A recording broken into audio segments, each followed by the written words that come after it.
एक अहम चैप्टर अब शुरू होने वाला है। करीब 500 साल के बाद अयोध्या में भगवान राम के भव्य मंदिर की प्राण प्रतिष्ठा कल होगी। यानी कि प्राण प्रतिष्ठा को लेकर तैयारियां अब पूरी हो चुकी है। पूजा पाठ का दौर लगातार जारी है। मध्याधिवास और शाम को शव्याधिवास की पूजा होगी और अवधपुरी का चप्पा चप्पा राममय नजर आ रहा है। हर रोज बस राम धुन ही सुनाई दे रही है। बात सुरक्षा की करें तो इस भव्य कार्यक्रम को लेकर अयोध्या में कड़ी सुरक्षा रखी गई है। रामलला के प्राण प्रतिष्ठा में शामिल होने के लिए मेहमानों के आने का सिलसिला भी जारी है और कल प्रधानमंत्री नरेंद्र मोदी अयोध्या पहुंचेंगे, जिसमें फिल्म जगत, कला जगत, खेल जगत के साथ साथ उद्योग जगत के भी लोग इस कार्यक्रम में शामिल होंगे।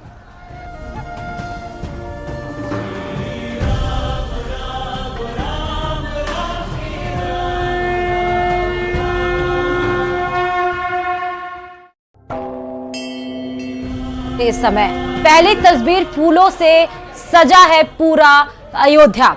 दूसरी तस्वीर में विशेष पूजा अर्चना जारी है और तीसरी तस्वीर जहां पर कीर्तन से पूरा अयोध्या नगरी गुंजयमान है। उसके साथ साथ सबसे जरूरी है कि जब कल प्राण प्रतिष्ठा होगा या भव्य कार्यक्रम जब कल होना है, जब प्राण प्रतिष्ठा का, तो उसमें सुरक्षा सबसे ज्यादा महत्वपूर्ण है। पूरा देश, ना सिर्फ अयोध्या बल्कि पूरा देश झूम रहा है। वो तस्वीरें भी बेहद अहम आपकी टीवी स्क्रीन पर। खबर अयोध्या से है। भगवान रामलला के परिसर का हेलीकॉप्टर से निरीक्षण किया जा रहा है। मिलिट्री का हेलीकॉप्टर सुरक्षा को लेकर निरीक्षण कर रहा है। अयोध्या में सुरक्षा बेहद कड़ी है। जमीन से लेकर आसमान तक सुरक्षा सख्त है। प्राण प्रतिष्ठा को लेकर अयोध्या में सुरक्षा के बेहद कड़े इंतजाम किए गए हैं। तो ये तस्वीर आप देख सकते हैं कि किस तरह हेलीकॉप्टर से पूरे अयोध्या का निरीक्षण किया जा रहा है कि कहीं पर भी कोई भी चूक, कोई भी गड़बड़ी ना दिखे। अगर कहीं पर भी इस तरह की थोड़ी भी भनक लगती है तो उस पर तुरंत एक्शन लेकर उसको दुरुस्त किया जाता है और इसीलिए निरीक्षण किया जा रहा है। जमीन से लेकर फलक तक अयोध्या पूरे निगरानी में है। हम लोगों ने इसके लिए व्यापक सुरक्षा व्यवस्थाएं की हैं। जहाँ तक ट्रैफिक का प्रश्न है, ट्रैफिक का डाइवर्शन अयोध्या जी के आसपास के जनपदों से ही पहले से कर दिया गया है। कल शाम से केवल वैसी गाड़ियाँ ही जा रही हैं जिनको जिला प्रशासन के द्वारा वहाँ जाने की अनुमति दी गई है या फिर ट्रस्ट के द्वारा जिनको उस प्राण प्रतिष्ठा के कार्यक्रम में भाग लेने हेतु आमंत्रित किया गया है। जो कैटेगराइज्ड वीआईपी हैं उनके लिए पुलिस एस्कॉर्ट की व्यवस्था या तो लखनऊ से या फिर अयोध्या जी में जो नया एयरपोर्ट उद्घाटन हुआ है वहाँ से जो लोग भी फ्लाइट से आएंगे उनके लिए प्रॉपर सुरक्षा व्यवस्था की गई है। कार्यक्रम के लिए बैठने इत्यादि की व्यवस्था ट्रस्ट के द्वारा की गई है। वहाँ पे पुलिस की व्यवस्था रहेगी। सेक्टर डिवाइड करके वहाँ पे वरिष्ठ अधिकारी जिनको विभिन्न भाषाओं का ज्ञान है उनको डिप्लॉय किया गया है। उसके अतिरिक्त वहाँ जो लोग भी रहेंगे, अधिकतर लोग वहाँ सादे वस्त्रों में रहेंगे अधिकारी, तथा कुछ जो आवश्यक होगा वही शस्त्र के साथ ड्यूटियाँ वर्दी में लगाई जाएंगी। पूरे क्षेत्र को जो मंदिर परिसर है और उसके आसपास के इलाकों में जो सीसीटीवी हैं उसमें हम लोगों ने कुछ एआई टेक्नोलॉजी का भी इस्तेमाल किया है। उसके अतिरिक्त पूरे जनपद में लगभग 10,000 सीसीटीवी कैमरा लगाए गए हैं। इस बार टेक्नोलॉजी का भी बहुत ज़्यादा इस्तेमाल पुलिस व्यवस्थाओं में किया गया है। जितनी भी एजेंसियां हैं, चाहे वो केंद्र सरकार की हों, राज्य सरकार की हों, उनके साथ प्रॉपर समन्वय है, रियल टाइम इंफॉर्मेशन शेयरिंग है और सीमलेस इंफॉर्मेशन फ्लो उनके साथ है। जो नदी के रास्ते हैं उनके लिए भी व्यापक सुरक्षा व्यवस्था की गई है। वहाँ पे एनडीआरएफ, एसडीआरएफ तथा स्पीड बोट की व्यवस्था की गई है।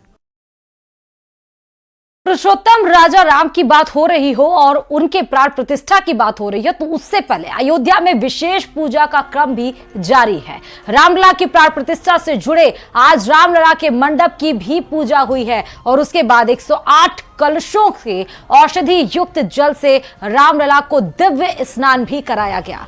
बता दें कि प्राण प्रतिष्ठा के लिए अनुष्ठान की शुरुआत 16 जनवरी से ही हो चुकी है। हर एक दिन 16 जनवरी से कोई ना कोई कार्यक्रम होता ही है। रामलला का कल जब प्राण प्रतिष्ठा होना है, 23 घंटे से भी ज्यादा कम समय बचा हुआ है, तो इस बीच में आज एक और विधि विधान के तहत रामलला की अवधि मतलब जो चरण होता है वो पूरा हो गया। बता दें कि 108 कलशों से औषधि युक्त जल से रामलला को दिव्य स्नान करवाया गया है और कल प्राण प्रतिष्ठा के साथ ही कपाट भी खोले जाएंगे।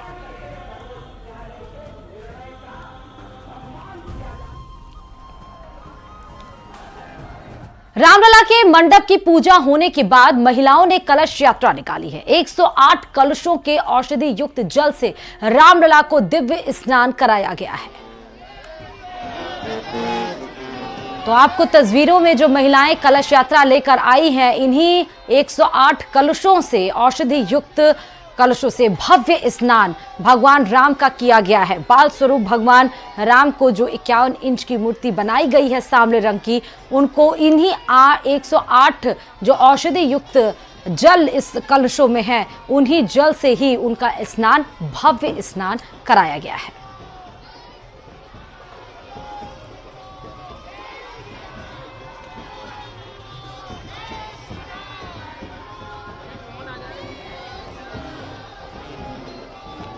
रामलला के प्राण प्रतिष्ठा समारोह का संतों में खासा उत्साह देखने को मिल रहा है। जगत गुरु रितेश्वर महाराज ने न्यूज 18 राजस्थान से बातचीत में बताया कि प्रभु के मन को जीतने का मंत्र, साथ ही राम विरोधियों पर अनोखे अंदाज में तंज भी कसा है। जय श्री राम। प्रभु श्री राम लला के प्राणों की प्रतिष्ठा होने वाली उससे पहले अयोध्या नगरी सजकर तैयार हो चुकी है। लगातार यहाँ पर साधु संत भी पहुंच रहे। इस वक्त हमारे साथ खास मेहमान मौजूद हैं। जगत गुरु रितेश्वर जी महाराज इस वक्त हमारे साथ मौजूद हैं। महाराज जी, सबसे पहले बहुत स्वागत आपका न्यूज 18 पर। 500 सालों तक लंबा इंतजार, आखिरकार वो दिन आ गया, कितनी खुशी। देखिए, आज तो मैं ये कहूंगा कि पूरे भारत और पूरी दुनिया में रह रहे सनातन संस्कृति को मानने वाले लोग, उनके चेहरे को अगर आप देख लीजिए आज से ही कि वो उत्सव कैसे मना रहे हैं, तो ये भौतिक रूप से जो निराश अयोध्या थी, आज ऐसा लग रहा है भगवान श्री कृष्ण का महारास अयोध्या में हो रहा है। ये महारास शब्द आत्मा और परमात्मा के मिलन को बोला जाता है। तो पूरी पृथ्वी, पूरा अयोध्या और पूरा भारत नृत्य कर रहा है। आज महात्मा लोग भी बाल सुलभ स्वभाव में अपने अपने मठों मंदिरों को त्याग कर जिन जिन को प्रभु श्री राम ने यहाँ बुलाया है, उनको मैंने बालकों की तरह सरयू के तट पर टहलते हुए देखा है। मैं भी एक छोटे से बालक की तरह आज सरयू के तट पर टहलते हुए राम की पैड़ी पर लोगों की मुस्कुराहट देख रहा हूँ और मैं भी उनको अपनी मुस्कुराहट दे रहा हूँ। बिल्कुल, ये लोगों की मुस्कुराहट से साफ पता चल रहा है कि लोग कितने खुश हैं। चूंकि आप वृंदावन से आते हैं, अब हर तरफ एक ही नारा है, प्रभु श्री राम को लाए, कृष्ण को भी लाएंगे। अवश्य। देखिए, बड़ी एक प्यारी सी बात है, जब कभी वेटिकन सिटी की नाम आती है तो क्रिश्चियनिटी की याद आती है। जब कभी मक्का मदीना का नाम आता है तो इस्लाम की याद आती है। जब कभी अयोध्या, मथुरा और काशी का नाम लिया जाता है तो भगवान राम, कृष्ण और भोलेनाथ याद आते हैं। 3-4 दिन पहले एक जर्मन पत्रकार मुझसे बात कर रहे थे। उन्होंने कहा, गुरुजी, जर्मनी के बच्चे भी जानते हैं कि अयोध्या श्री राम के प्रकट का स्थल है, ये भारत के लोग क्यों नहीं जान पा रहे हैं? मैंने कहा, यही तो है, ये सोए हुए लोग नहीं हैं, जगे हुए हैं, जग के भी सोने का नाटक कर रहे हैं। परंतु अब 90% से ज्यादा, मैं तो कहूं 99% भारतीय जग उठे हैं। 1% मंथरा वृत्ति के लोग अभी भी कोशिश कर रहे हैं। लेकिन वो 1% जो है वो प्रभु श्री राम लला के अस्तित्व पर सवाल खड़े कर रहे हैं। मन दुखी हो जाता है सुन के। मन इतना आह्लादित है और लाइन इतना बड़ा है हमारे पास कि उनके लाइन बड़े छोटे हैं। मैंने सुना था बचपन से, किसी लाइन को छोटी करनी हो तो उसको मिटाओ मत, उसके सामने विराट लाइन खींच दो। तो इन मंथराओं और कैकइयों के सामने हमने राम भक्तों का इतना बड़ा लाइन खींच दिया है कि ये छोटे हो गए हैं। अब ये वो त्रेता नहीं है, बल्कि कलयुग में आई हुई उससे भी बड़ी त्रेता है, क्योंकि उस समय 14 वर्ष के बाद आ गए थे, इस बार 492 साल के बाद आ रहे हैं। तो सारे मंथरा और कैकई